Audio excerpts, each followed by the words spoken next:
번째 시간 하도록 하겠습니다.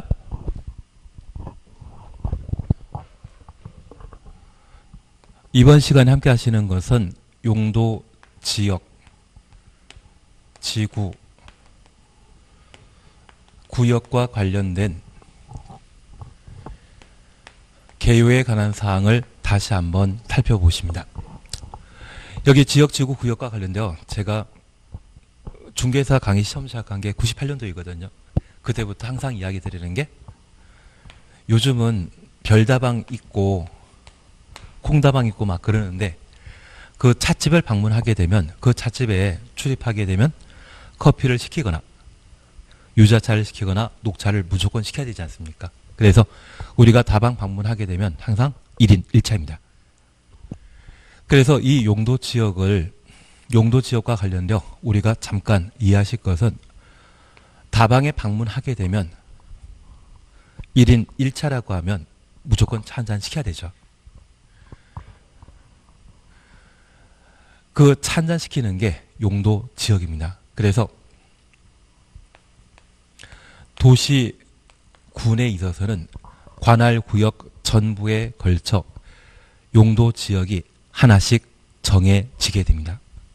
저 용도 지역이 없는 곳은 있다 없다? 없습니다. 용도 지역이 무조건 하나씩 정해지게 됩니다. 그런데 이 다방에 들어가셨을 때 한 번에 커피 한 잔 시키고 유자차 시키면서 한 번에 섞어 마시는 분은 있다 없다? 없습니다. 만약 커피와 유자차 섞어 드시면 바로 TV에 나오십니다. 이상한 사람이 해서 TV에 나오지 않겠습니까? 그래서 이 용도 지역은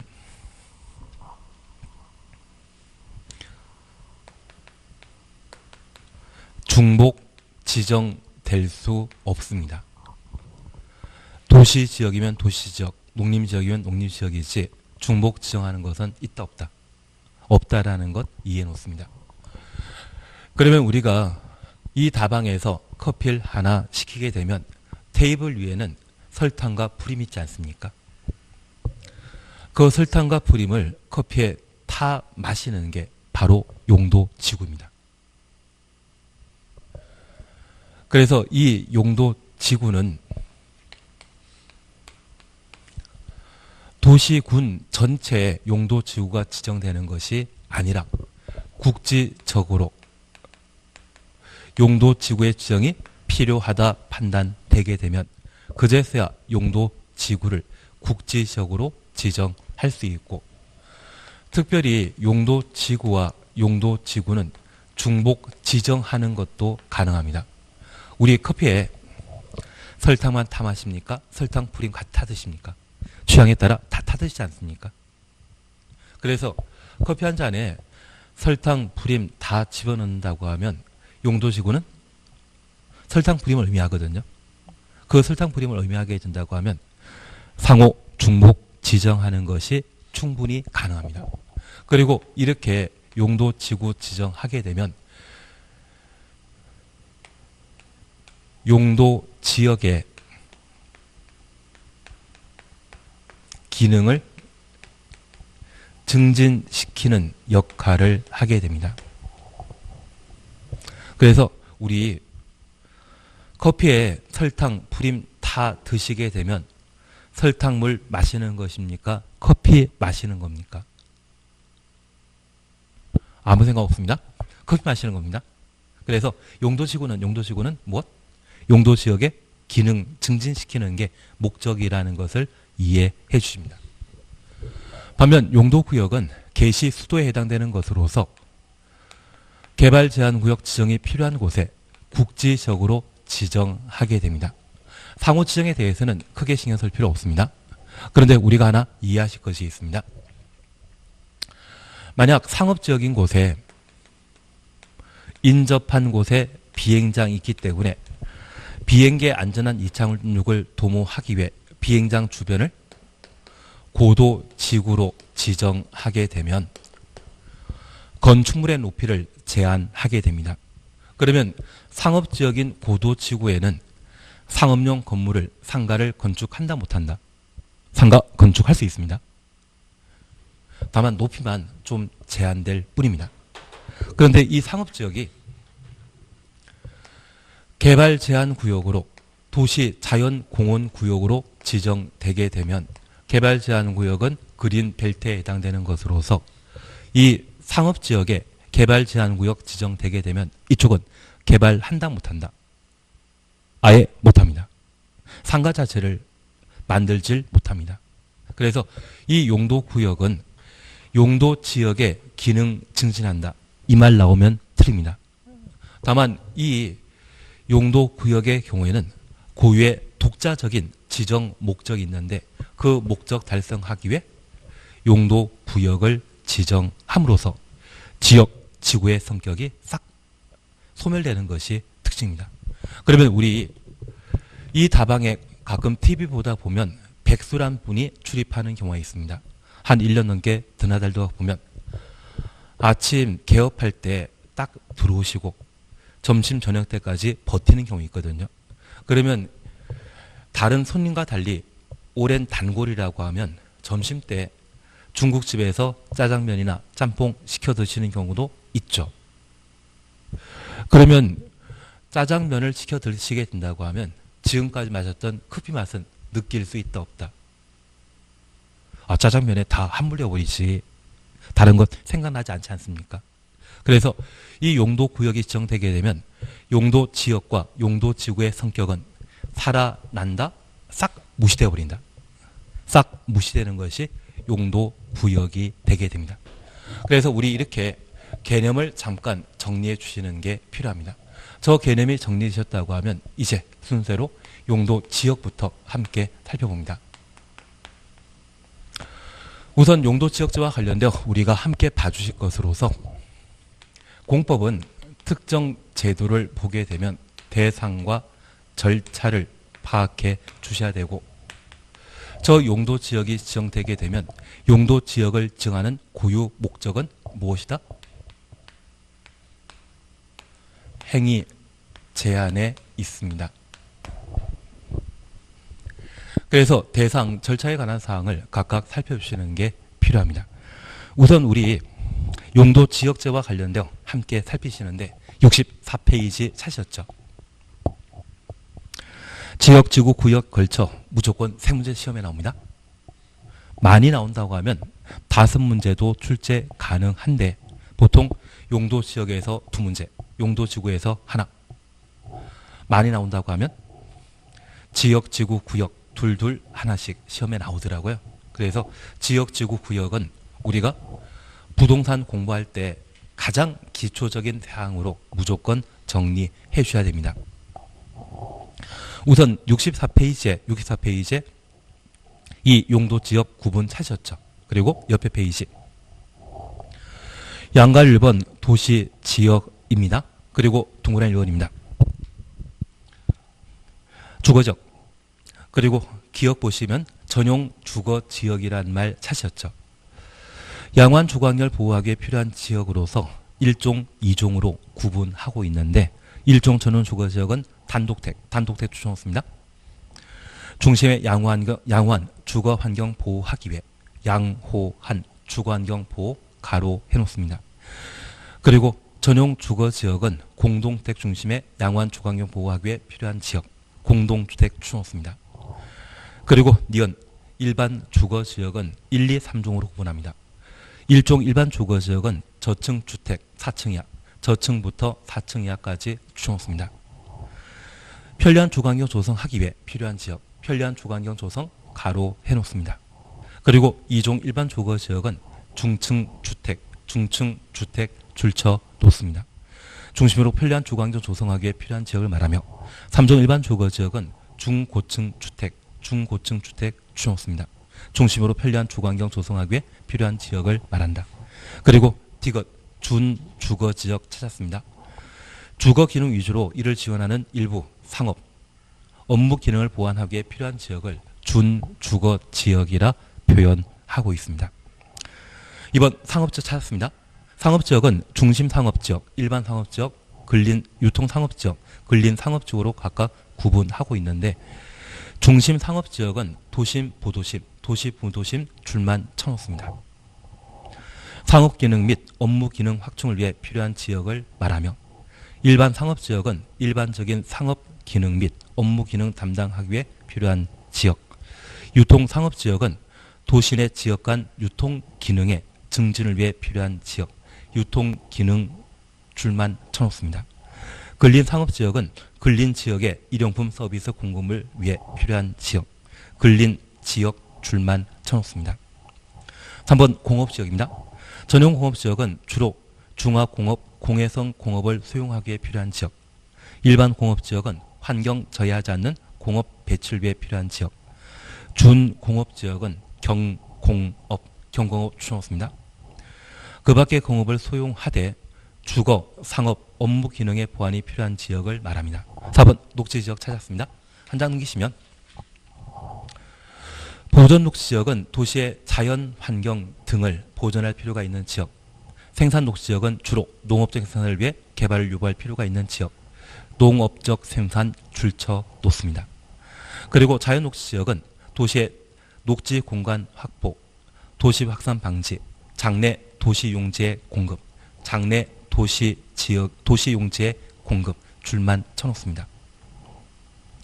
등을 위해 보존할 필요가 있는 지역으로서 불가피한 경우에 한하여 제한적인 개발 추정했습니다. 허용되는 지역을 자연 녹지 지역이라 합니다. 그리고 이번에 개정된 사항으로 꼭 한번 봐 주셔야 됩니다. 시도지사 또는 대도시장 가로 해놓습니다. 해당 시도, 대도시, 도시군 계획 조례 추정했습니다. 정하는 바에 따라 도시군 관리 계획 결정으로 도시군 관리 계획 결정 줄쳐 놓습니다. 세분된 주거, 상업, 공업, 녹지지역을 추가적으로 세분하여 지정할 수 있다. 추가적으로 세분하여 지정 가로 해놓습니다. 그리고 2번 관리지역 찾으셨죠? 박스 속에 계획관리지역이 있습니다. 계획관리지역이란 도시지역으로 편입이 예상되는 지역 등으로 제한적 이용 개발하려는 지역으로서 계획적, 체계적 관리가 필요한 지역. 지금 도시지역이다 아니다. 도시지역으로 편입이 예상되는 지역이라면 지금은 비도시지역이라는 것이죠. 그리고 생산관리지역은 농업 등을 위해 관리가 필요하나 주변 용도지역과의 관계를 고려할 때 농림지역 추정했습니다. 지정하여 관리하기가 곤란한 지역, 동원해 놓습니다. 그래서 농림지역 지정하기 곤란한 곳을 생산관리지역으로 지정할 수 있습니다. 보존관리지역입니다. 자연환경보호 등을 위해 보존 필요하나 주변 용도지역과의 관계를 고려할 때 자연환경보존지역 추정했습니다. 지정하여 관리하기가 곤란한 지역, 동원해 놓습니다. 자연환경보존지역으로 지정하기 곤란하면 무엇으로 지정할 수 있다? 보존관리지역으로 지정할 수 있습니다. 3번입니다. 농림지역은 도시지역에 속하지 아니하는 농지법에 의한 농업진흥지역, 산지관리법에 의한 보전산지 등으로 농림업의 진흥, 농림업이라 함은 농업과 임을 말하는 겁니다. 산림의 보존을 위해 필요한 지역을 농림지역으로 지정할 수 있습니다. 그리고 4번입니다. 자연환경 보존지역이란 자연환경 등을 보호, 육성하기 위해 필요한 지역을 자연환경 보존지역이라 합니다. 잠깐 우리가 하나 이해하실 것이 있습니다. 우리가 방금 용도지역과 관련된 사항을 함께 보셨는데 이 용도지역은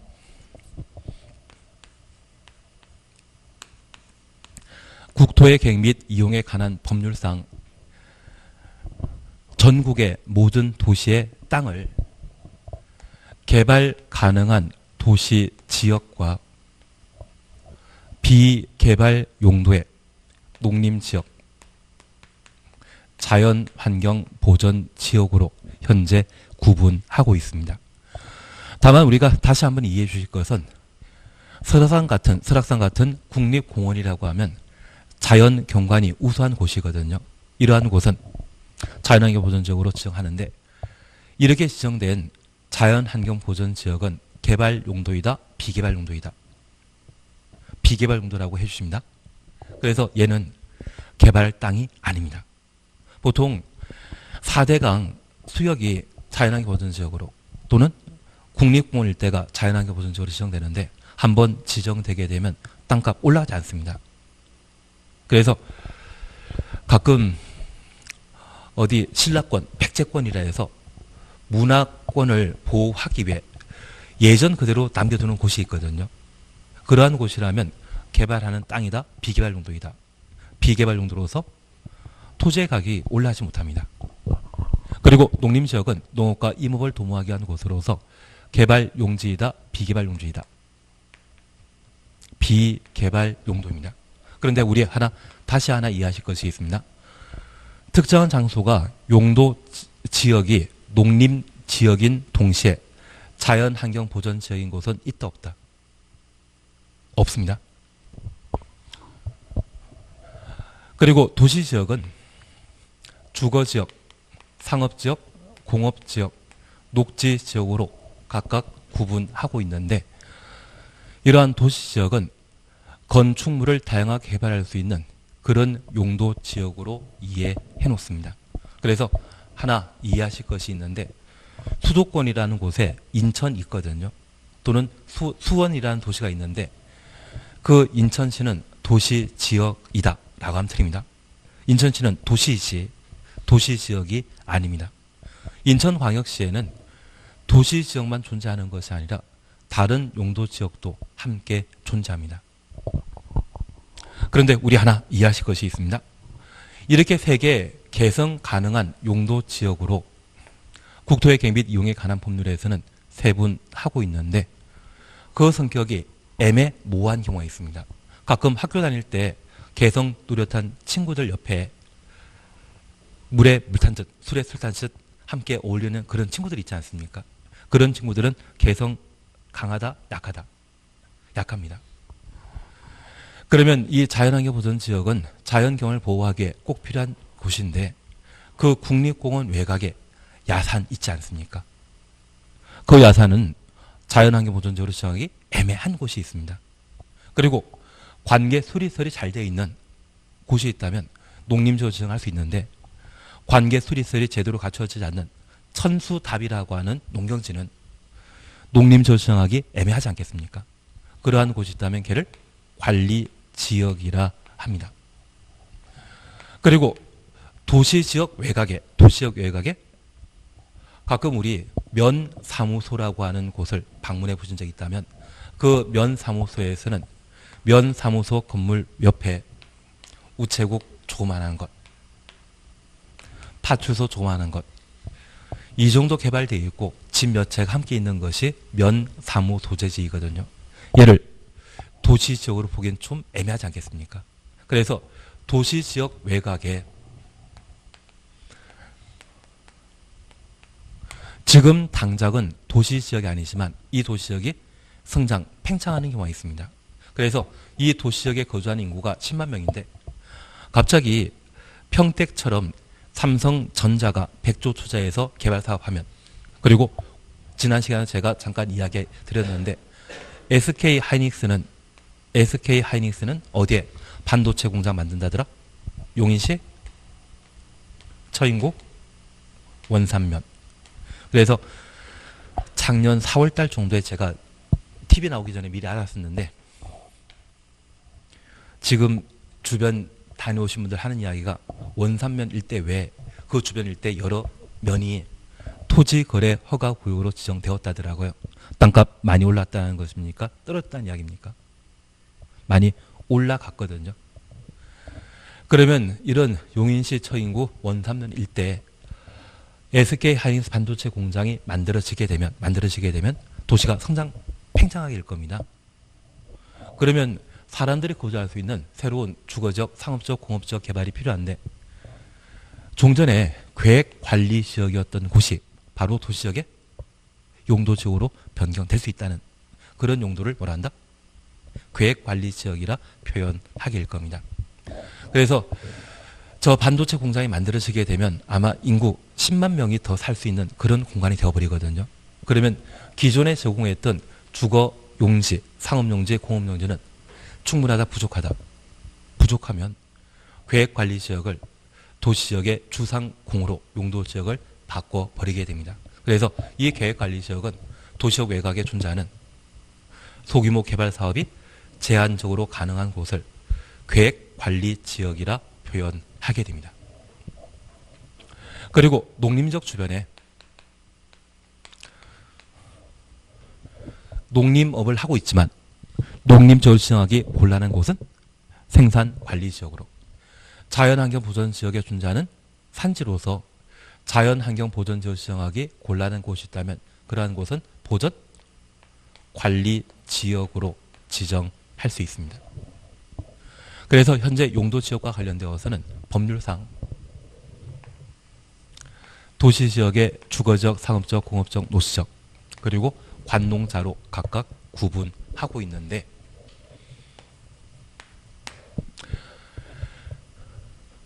법률상 용도지역 구분하게 되면 도시지역의 주상공록과 관리지역에 해당되는 계획관리지역, 생산관리지역, 보전관리지역, 농림지역, 자연환경보전지역으로 구분하고 있습니다. 현재 비도시지역은 세분하면 총 몇 개이다?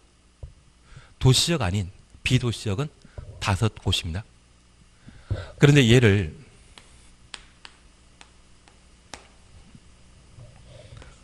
시행령에서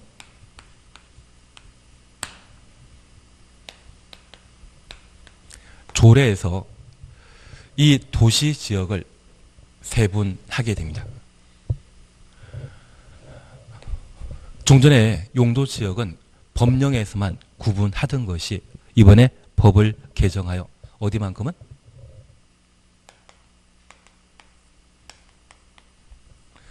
도시지역만큼은 시행령 외 무엇으로? 조례로 세분하도록 개정했습니다. 우리가 함께 공부하시면서 법은 국회에서 만든 것을 법률이라고, 명령은 대통령 명령을 시행령, 장관 명령을 시행규칙이랍니다. 그리고 조례는 지방의 법입니다.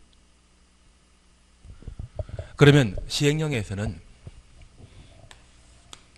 저 주거지역을 전용 주거지역과 일반 주거지역, 준주거지역으로 각각 구분하고 있는데, 우리 전태일이란 말 들어보신 적 있다고 하면 전태일 기억나시면 전일준도 기억날 수 있을 겁니다.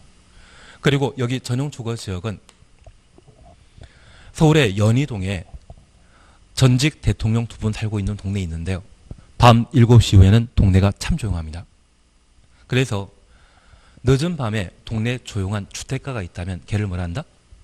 전용 주거지역이라 표현하게 됩니다. 그래서 이 전용 주거지역은 양호한 주거 환경을 보호하기 위한 용도 지역을 전용 주거 지역이라 표현하게 됩니다. 반면에 아파트 단지가 만들어져 있다고 하면 밤 늦은 시간이라 할지라도 생활에 필요한 물건을 주변 편의점에서 쉽게 구입할 수 있고, 대포 한잔 하고자 한다면 가까운 곳에 술 한잔 할 수 있거든요. 그러한 곳이 있다면, 아파트 단지 있다고 하면 그러한 곳은 생활하기 편리하지 않겠습니까? 그래서 일반 주거지역은 편리한 주거 환경을 조성하기 위한 용도지역을 일반 주거지역이라 표현하게 됩니다. 그리고 준주거지역은 우리가 함께 공부하시면서 특정 단어 앞에 준이란 말이 붙어 있으면 걔는 뒤에 말을 부정하는 것입니다. 만약 준주거지역에 1층짜리 단독택을 건축해서 살고 계신다면 그분은 지나친 낭비가 심하기 때문에 빨리 법원 갔다 오셔야 됩니다. 아마 법원에서 피성년 후견인 선고나 피한정인 후견인 선고를 해주지 않을까 싶습니다. 그래서 이 준주거지역은 오피스텔이나 주상 복합 건물을 다수 건축하는 것이 특징입니다. 특별히 전용 주거지역은 양호한 주거환경 조성과 관련되어 주택을 건축함에 있어서 주택은 크게 광해 단독택과 공동택으로 구분하고 있거든요.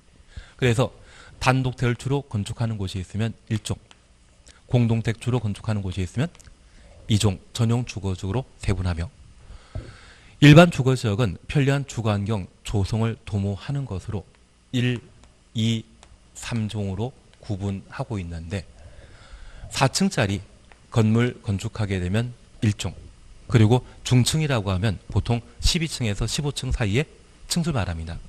그런 아파트 만들어지면 2종, 25층, 35층짜리 아파트 만들어져 있으면 걔는 3종 일반 주거지역이 되게 됩니다. 그래서 내가 정확하게 지적도를 살펴보지 않더라도 아파트가 10층 내외에 있더라. 그러면 무엇이겠습니까?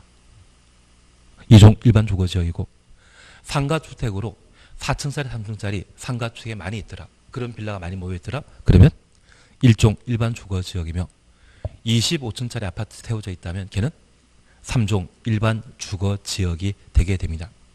반면 준주거지역은 주상 복합 건물이 세워져 있는 곳이 바로 준주거지역이 되게 됩니다. 얘는 자주 시험에 출제되기 때문에 한번 봐놓으셔야 됩니다. 특히 전용 주거지역은 편리한 동네입니까? 조용한 동네입니까? 조용한 주택가가 전용 주거지역이라는 거 기억하시고 물건을 늘상 쉽게 구입할 수 있는 곳이 있다면 일반 주거지역에 해당한다. 그리고 상업지역으로 중심 상업지역과 일반 상업지역, 유통 상업지역, 근린 상업지역으로 각각 구분하는데 도심, 부도심이라 말 나오게 되면 중심 상업지역, 일반 상업지역 그냥 지나갑니다. 그리고 유통 상업지역은 고속버스터미널, 서울 같은 경우는 가락 농산물 시장이나 노량진 수산시장이 있는 곳이 유통 상업지역입니다. 이 유통 상업지역에는 밤 늦은 시간까지 대형 트럭이 드나드는 것이 특징입니다. 그리고 근린 상업지역은 특정 지역에 상업 기능을 제공하는 장소를 근린 상업지역이라 하는데 대형 유통 마트가 들어가는 것, 그래서 코스트코나 이마트 들어가는 곳이 있다고 하면 그곳이 근린 상업지역이 되게 됩니다.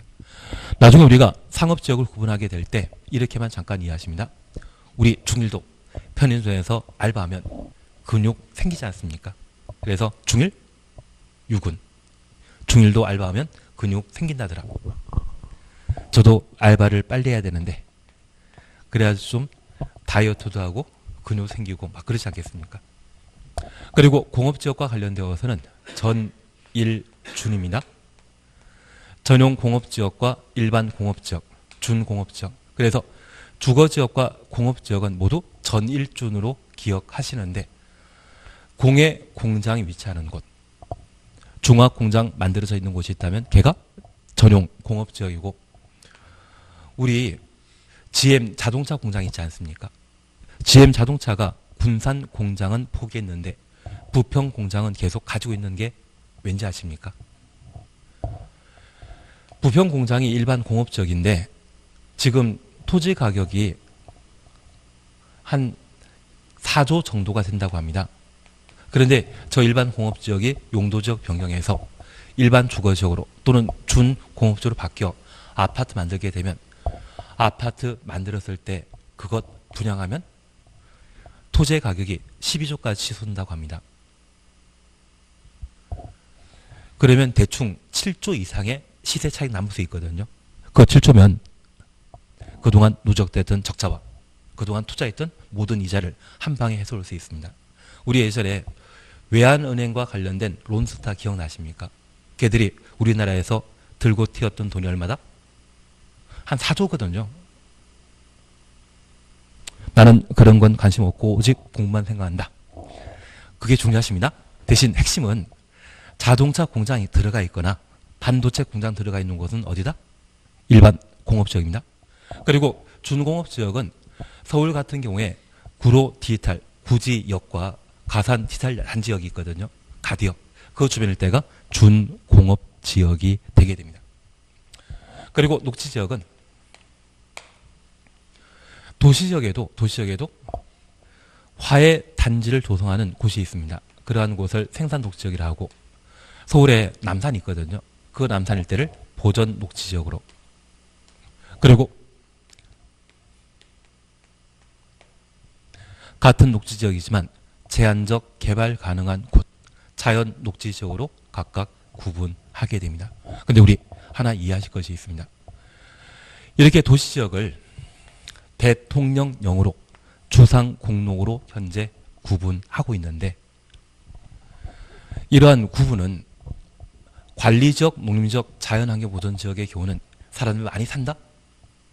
얼마 안 산다. 얼마 안 살기 때문에 시행령으로 세분할 필요 없는데, 이 도시지역에는 많은 사람들이 거주하지 않습니까? 그래서 주거적, 상업적, 공업적, 녹지적 외 이것을 어떻게 세분하고 있는지를 구체적으로 어디에서? 시행령에서 정해주는 겁니다. 그리고 올해 신설된 것으로서 예를 꼭 하나 봐주시는데, 우리 66페이지 잠깐 봐주십니다. 66페이지 보시게 되면 2번 차시였죠. 시도, 지사 또는 대도시장은 해당 시도, 대도시, 도시군 계획 조례로 조례 추정했습니까? 이 조례는 중앙에서 만든 법이다, 지방에서 만든 법이다. 법은 국회에서 만든 법과 국회에서 만든 법률과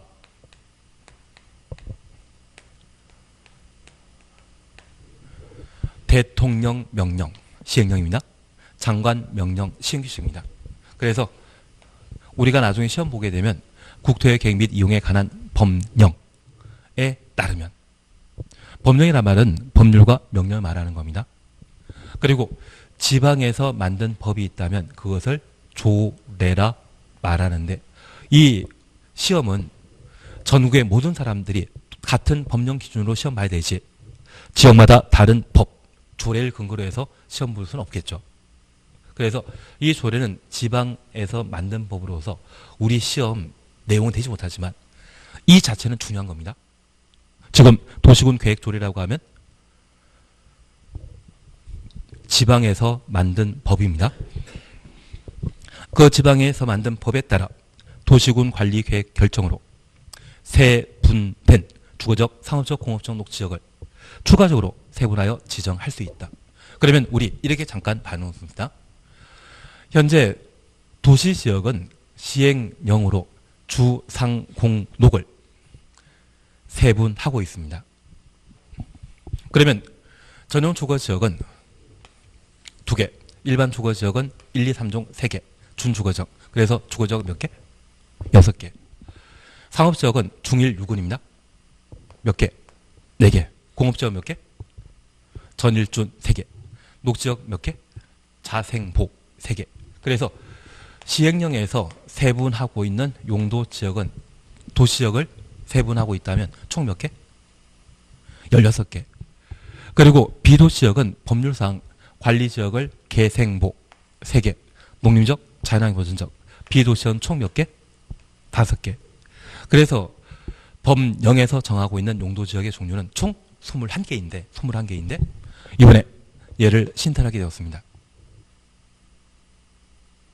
조례로 주거적, 상업적, 공업적, 녹지적 이 세분된 것을 조례로 추가 세분할 수 있다는 이야기입니다. 그래서 우리 이렇게 다시 한번 보십니다. 여기 녹지지역은 자생보로 나뉘어 있는데, 일반 녹지지역을 조례로 정하면 저 일반 녹지지역을 도시군 관리계획으로 새로 지정할 수 있다는 이야기입니다. 그리고 전용 주거지역은 1종, 2종인데 조례로 3종 일반 주거지역 만들 수 있게 해주면 도시군 관리계획으로 3종 전용 주거지역도 만들 수 있다는 이야기입니다. 취지 조금 이해되시겠습니까? 제가 이 말씀 드리겠습니다.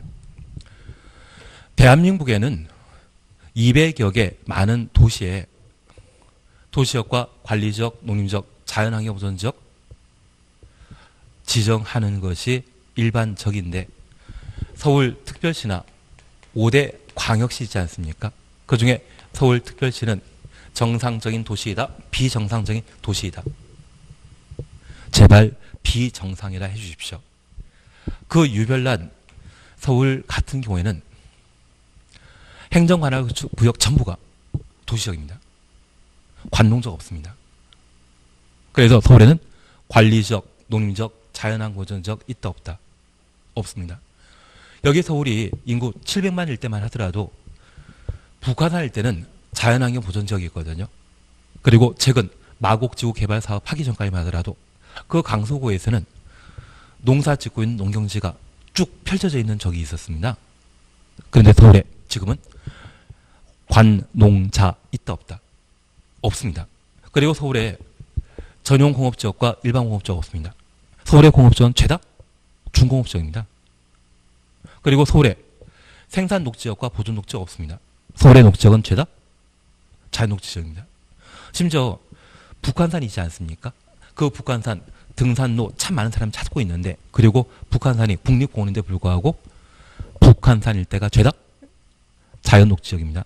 그리고 서울 관통하는 한강이 있거든요. 그 한강 자연환경 보전지역이겠습니까? 자연 녹지지역이겠습니까? 제가 서울에는 비도시역이 있다 없다? 없다. 한강 어디? 자연 녹지지역입니다. 그런 정상적인 도시이다, 비정상적인 도시이다. 나는 아무 생각 없다? 하여튼 비정상입니다. 그래서 이 서울이 죄다 주상공록으로 지정되어 있고 관농자 아예 없는 상태이기 때문에 이 서울 같은 도시에는 최근 세상 돌아가는 거 살펴보게 되면 지방 분권이 강화되고 있습니까? 약화되고 있습니까? 강화되고 있거든요. 그래서 서울시를 도시적인 주상공록 조례로 자기 필요하면 새로운 용도지역 지정할 수 있도록 정해 놓게 되었습니다. 다만 우리가 이해하실 것이 있습니다. 이 조례로 만약 일반 녹지지역을 정해놨다고 하면 저 일반 녹지지역은 조례로 정한 제도이거든요. 조례로 4종 일반 주거지역이라는 것이 있다면 저 4종 일반 주거지역은 어디에 따라 만들어진 것입니까?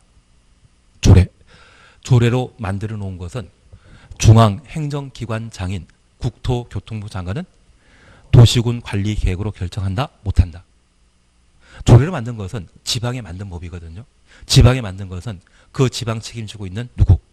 시도의사, 대도시장이 결정하는 것이지 국토교통부 장관은 결정할 수 없습니다. 그래서 우리 66페이지 이게 이번에 개정되었기 때문에 꼭 봐놓으셔야 됩니다.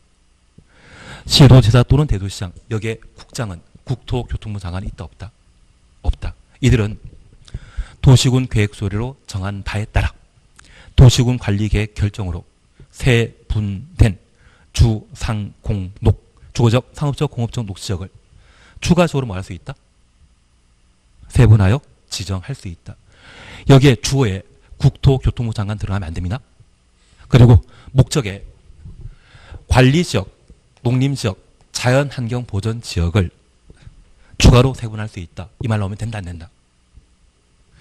이 세 가지를 추가 세분하는 것이 아니라 주거지역, 상업지역, 공업지역, 녹지역을 대통령령이 정하고 있는 이런 것 외에 추가적인 세분을 조례로 결정하게 되면 국토교통부 장관 빠진 시도의사, 대도시장이 결정할 수 있다는 걸 잡아주셔야 됩니다. 올해 무조건 나온다 생각해 주셔야 됩니다. 그래서 제가 부탁드리는 것은 도시적, 관리적, 농림적, 자연환경 보전지역 중에 시행령에서, 대통령령에서 세분하는 것은 뭐만? 도시적만 세분할 수 있고 조례로 세분된 주상 공록을 추가로 세분할 수 있다. 그것 이해하셔야 됩니다. 이게 주치는 게 중요한 게 아니라 지금 제가 이야기 드리는 게 확 와닿아야 됩니다. 이해가 되셔야 됩니다. 이해가 안 와닿으면 공법은 요원해집니다. 제가 부탁드리는 것은 현재 용도지역은 법률에 따라 이렇게 구분하고 있는데 이 용도지역 중에 무엇? 도시역은 세분할 수 있습니다. 세분하게 되면 무엇을? 근거로. 대통령령으로. 그리고 추가로 세분하는 걸 무엇으로 할 수 있다? 조례로. 이 조례로 했던 것은 무엇 때문에? 서울시 때문에. 서울시는 현재 관할 구역에 관농자 있다 없다? 없다. 그리고 인구 1000만이 살기 때문에 대통령령으로 정해놓은 전일준, 중일육은, 전일준, 자생보, 이것보다 서울 같은 경우는 더 특별한 세분이 필요해서 조례로 서울 같은 경우는 추가 세분할 수 있다는 것을 꼭 확인해 주셔야 됩니다. 그러면 이제 다시 하나 봐주십니다. 우리 주변에 고속버스 터미널에 있는 곳이 있다면 내가 도시군 관리계획 결정권자라고 하면 걔는 주거지로 지정할 것입니까? 상업지로 지정할 것입니까? 상업지역. 상업지역 중에 어디? 유통상업지역. 그리고 서울에 제1롯데월드가 있는 곳이 있는데요. 걔를 보게 되면 나는 상업지역 지정하고 싶어 하시죠.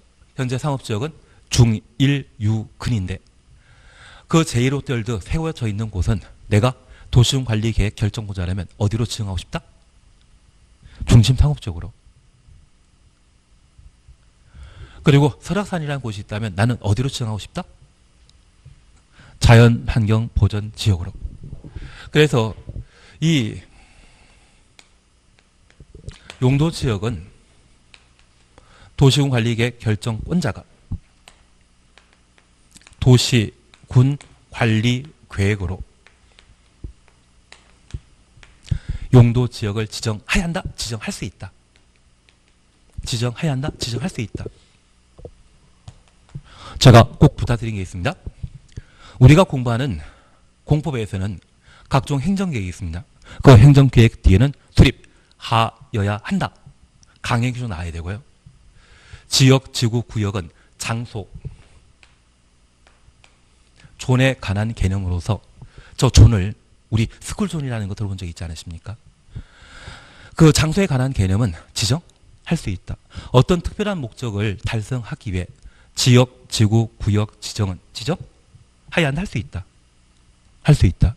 그래서 가끔 우리 시험에 지정할 수 있다로 나와야 되는데 불구하고 지정해야 한다 해서 틀린 정답으로 체크되는 경우가 있습니다. 장소에 관한 개념 나오면 지정할 수 있다. 그래서 도시군 관리계획 결정권자가 도시군 관리계획으로 무엇? 지정할 수 있다.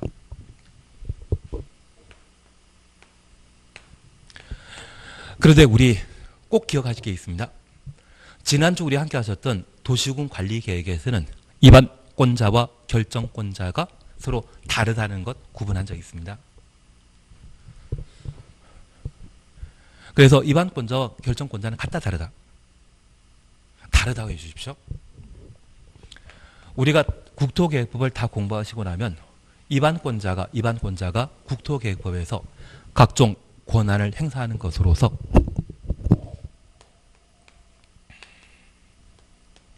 입안권자는 지형 도면을 작성하고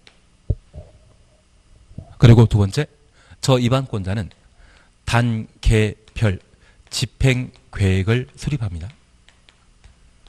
그리고 입안권자는 도시군 계획 시설 사업을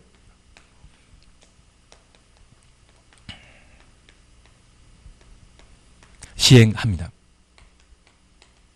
그래서 입안권자가 국토계획법상 권한 행사하는 것은 딱 몇 개? 3개만 있습니다. 저 3개 빼고 모두 결정권자가 도시군 관리계획과 관계된 사안에 관할 관청이 되게 됩니다. 항상 관할을 따주셔야만 이 시험이 아주 쉬워집니다. 그게 아니면 헷갈릴 수밖에 없거든요. 저 3가지는 누가 한다? 입안권자만. 그러면 두 번째 우리 봐주실 것은 이 도시군 관리계획을 결정함에 있어서 예외적으로 결정권자 중에 국토교통부 장관을 제외한 결정권자는 국토교통부 장관, 지도이사, 대도시장이었습니다. 국토교통부 장관 제외한 결정권자는 조례가 정하는 바에 따라 주거지역, 상업지역, 공업지역, 녹지지역을 뭐 할 수 있다?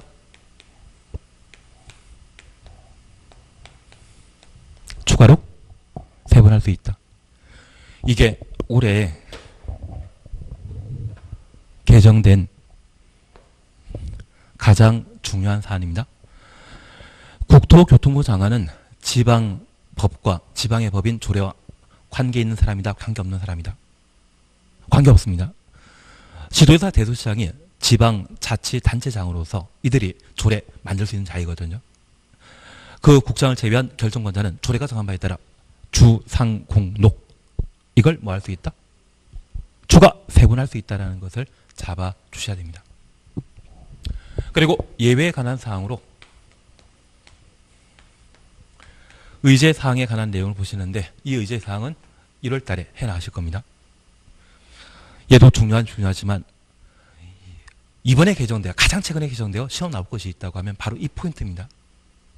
얘를 잡아주시는 게 필요합니다. 꼭 기억하실 것. 국선을 제외한 결정권자는 조례로 주상공.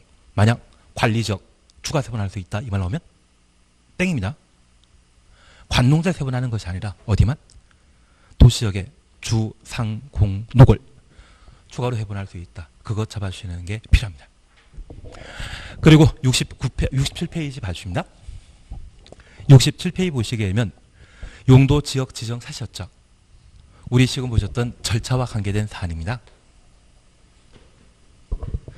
1번 용도 지역 지정 변경 세부는 국토교통부 장관, 지도의사, 대도시장이 도시군 관리 계획을 결정한다. 되시겠습니까? 그리고 이번에 개정된 이것 이해해 주셔야 됩니다. 국토교통부 장관을 제외한 결정권자는 조례로 주상공록을 추가로 뭐 할 수 있다? 세분하여 도시군 관리 계획으로 결정할 수 있다. 바로 옆에 페이지 박스 바로 밑에 지문 이게 예외에 해당된다는 것을 꼭 한번 봐놓습니다. 그리고 양가로 2번 용도 지역 지정 특례 사실적 얘는 이번에 한다 안 한다? 안 한다. 그래서 1번에 공유수면 매립지 우리 서산에 정 회장님께서 간척 사업했던 거 기억나십니까? 그리고 군산에 새만 간척 사업 열심히 하고 있지 않습니까? 그게 공유수면 매립지입니다. 바다가 육지가 되어버린 것이죠. 그래서 세상에 가장 큰 라면 찾으라고 하면 바다가 육지라면 라면 광고했는데 별로 호감이 없습니다. 그래서 지금은 얘는 건너뛰는 쪽으로 해주시고 그리고 동그라미 보시게 되면 다른 법률로 지정된 지역의 용도 지역 지정 특례에 있습니다. 기업 도시적으로 결정 고유될 것으로 보는 경우로서 한 장 넘기시면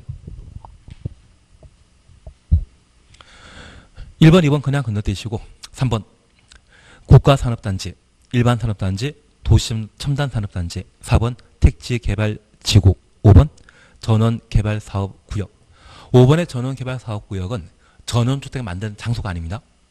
발전소 만드는 곳을 말합니다. 그래서 얘는 우리가 1, 2월 달에 해나가실 때 그때 공부하시면 전, 산, 택이라고 해서 제가 반복하게 될 겁니다. 우리 전, 산, 택을 친구라고 생각하시고 친구 이름은 시험 볼 때까지 계속 기억한다? 이 점하고 상관없다. 기억하셔야 됩니다. 그래서 전원개발사업구역, 발전소 만드는 곳, 산업단지 만드는 곳, 택지개발사업. 그래서 이 세 가지에 대해서는 전산택이란 말로 제가 대신하게 될 겁니다. 그리고 니은번 별표는 아니고 관리지역의 용도지역 지정 특례에 있는데 얘도 1, 2월 달에 해나갈 겁니다. 그래서 우리가 잠깐 이해하실 것은 방금 보신 농림지역 지정하는 것은 누가?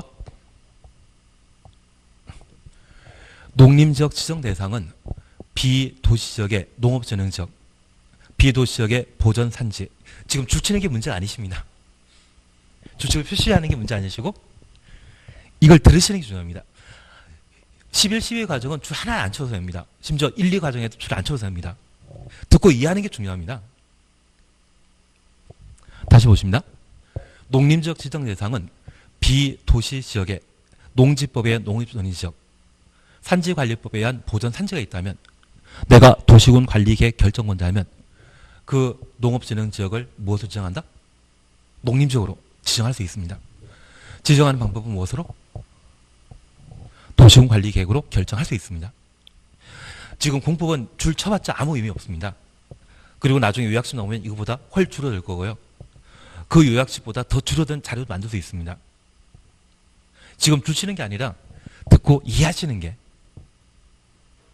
필요합니다. 그리고 두 번째입니다. 서울 같은 경우에는 5대 도심이 있습니다. 명동, 종로, 강남역, 여의도. 그리고 잠실. 잠실역 일대에 제1호텔들가 만들어져 있거든요. 그 잠실 제1호텔들을 내가 보면 나는 지금 결정권자입니다. 일반 시민이 아니라, 일반 국민이 아니라 행정청이 생각하십시오. 그 잠실 일대를 내가 보게 되면 서울시장으로서 나는 걔를 중심 상업지구로 지정하고 싶어 하죠. 그걸 어떤 방법으로? 도시관리계획으로 결정할 수 있다는 이야기입니다. 내가 남부터미널이나 고속버스터미널을 내가 서울시장으로 보게 되면 그는 터미널이라고 보이는 게 아니라 내 눈에는 뭘로 보이는 겁니까? 어떤 용도 지정할 것인지 유통상업적으로 지정할 대상이거든요. 그걸 어떤 방법으로? 도시관리계획으로. 그런데 이 도시역의 경우에는 주상공록을 시행령으로 세분해놓고 있는데 시행령으로 세분한 것 외에 우리가 알고 있는 일반 주거지역은 1, 2, 3종이거든요. 그걸 4종, 5종 일반 주거지역이 있다고 하면 4종, 5종 일반 주거지역이 있다고 하면 그건 조례를 만들어 놓은 겁니다. 그 조례를 만든 것은 국토교통부 장관은 결정권자이다 아니다. 아니다. 국장 제외한 시도의사, 대도시장 이들이 조례로 정한 4종 일반 주거지역을 도시군관리계획으로 결정하여야 한다 할 수 있다. 장소와 관계된 개념은 무조건 지정할 수 있다. 행정계획은 수립하여야 한다. 그리고 우리 계속 결정권자 얘기해드렸는데 제가 지난 시간에 잠깐 말씀드렸듯이 도시군관리계획의 문제 해결하게 되는 첫 걸음은 첫 시작은 입안권자 누구이고 결정권자 누구인지 구분하는 겁니다. 입안권자는 국토교통부 장관, 시도의사, 시장권으로 끝나면 입안권자이고 결정권자는 국토교통부 장관, 시도의사. 그때 시장권으로 끝나야 되겠습니까? 대도시장으로 끝나야 되겠습니까? 대도시장. 걔가 결정권자이거든요. 결정권자 할 것 참 많습니다. 너무 많습니다. 대신 입안권자 하는 것은 딱 몇 개만 있다? 3개만. 도시군 관리 계획이 결정되게 되면 지형도면 고시한테 효력 발생하는데 작성은 누가? 입안권자가. 단계별 집행계획은 제가 조금 이따 이야기 드릴 겁니다. 단계별 집행계획 수립 누구만 한다? 입안권자만. 도시군 개설 사업 시행. 그래서 우리 도시에 도로 만들고 학교 만드는 것은 누가 만든다? 입안권자 만드는 겁니다. 입안권자는 특방시군의 원칙이죠. 국도가 예외이거든요. 이 세 가지는 누구만 한다? 입안권자. 이 세 개 뺀 나머지는 다 누가 하는 거다? 결정권자 하는 겁니다. 그래서 입안권자, 결정권자 구분하는 게 우리 시험에서는 그렇게 중요합니다.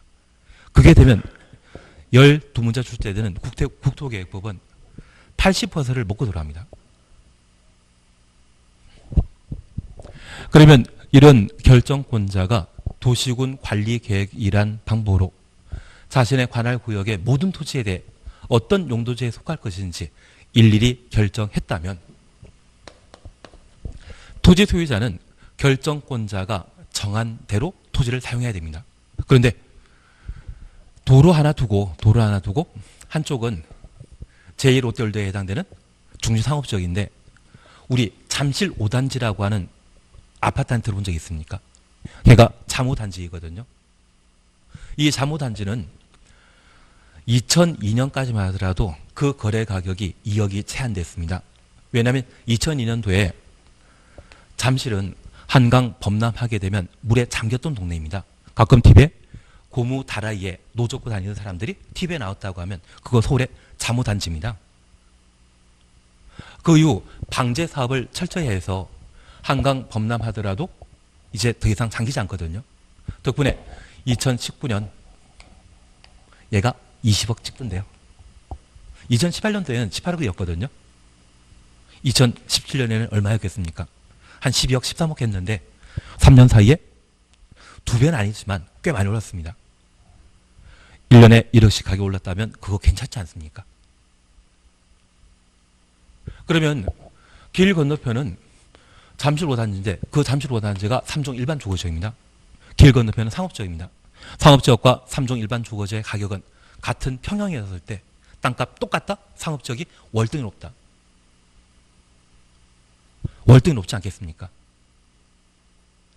그러면 길 건너편은 중심상업적으로 105층짜리, 123층짜리 제1호텔도 만들지 한다면 이 아파트 주민들은 50층이 아니라 100층짜리 아파트 만들겠다고 하지 않겠습니까? 자기 마음대로 땅을 사용할 수 있다면 토지소유자 마음대로 개발하게 될 겁니다. 그런 개발 사업은 난개발을 부추깁니다. 하나 이해하실 것은 서울에 있는 몇몇 도시는 상관없지만 만약 지방의 군소도시에 제대로 된 상권 없는 곳, 가끔 낙동강 오염된다는 이야기 듣지 않습니까? 그러면 인구가 1000만, 20만인데 불구하고 제대로 된 상권 없다고 하면 그 도시의 사람들은 잘 산다, 힘들게 살아야 된다. 아마 가뭄 발생하면 단수, 단전 조치 발생하게 될 겁니다. 그래서 아무리 살기 좋은 곳 만든다 하지만 최소한의 식수는 확보해야만 개발할 수 있거든요. 그러한 식수가 확보되지 않은데 불구하고 무한정 개발 사업 하면 된다, 안 된다? 안 되는 겁니다. 그래서 여기 아무리 토지 소유자가 자기 마음대로 큰 건물 건축한다지만 충분한 기반 시설 없이는 개발 사업에서는 안 되거든요.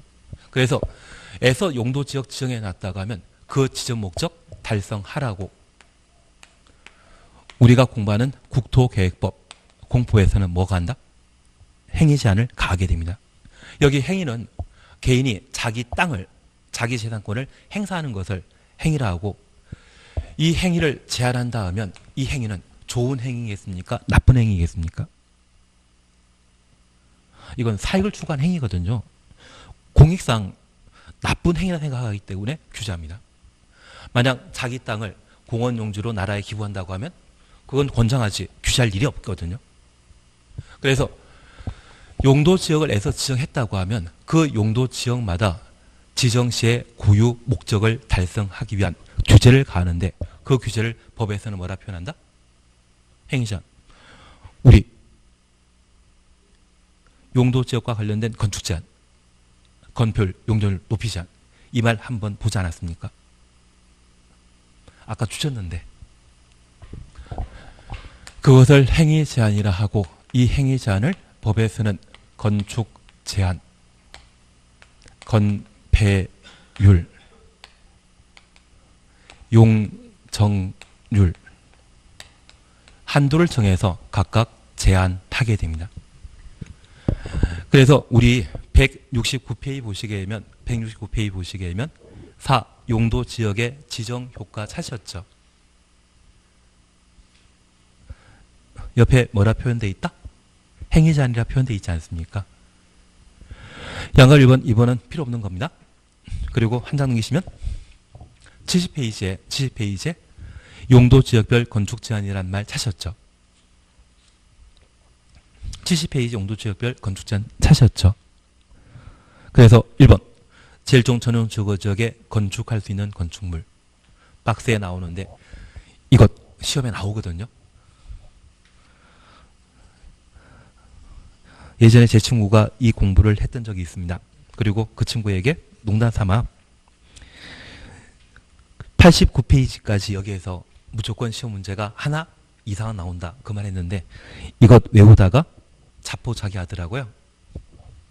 나중에 제가 6개 외울 거 만들어 드리면 그 6개 지금까지 한 2번 빼고는 항상 6개의 시험 나왔거든요. 그것만 공부하시면 문제 푸는데 전혀 어려움 없습니다. 그래서 이쪽은 지금 공부한다 안 한다? 안 한다. 그리고 6개 가르쳐 드리는 것만 나중에 시험 보기 전날까지 외우시면 됩니다. 그리고 나는 시험 보기 전날까지 외우기 힘들다. 그러면 소원표 뒷면에다가 뭐 적어놓고 시험 보시면 됩니다. 다만 제가 부탁드릴 것은 용도 지역마다 건축할 수 있는 건물의 종류가 정해져 있다라는 것만 이해해 놓습니다. 취지는 이해되시겠습니까? 이게 적는 게 문제가 아니십니다. 그리고 90페이지에 건폐율, 용적률 나오는데 얘는 쉬었다 하실 겁니다. 90페이지에 건폐율, 용적률은 쉬었다 하시면 됩니다.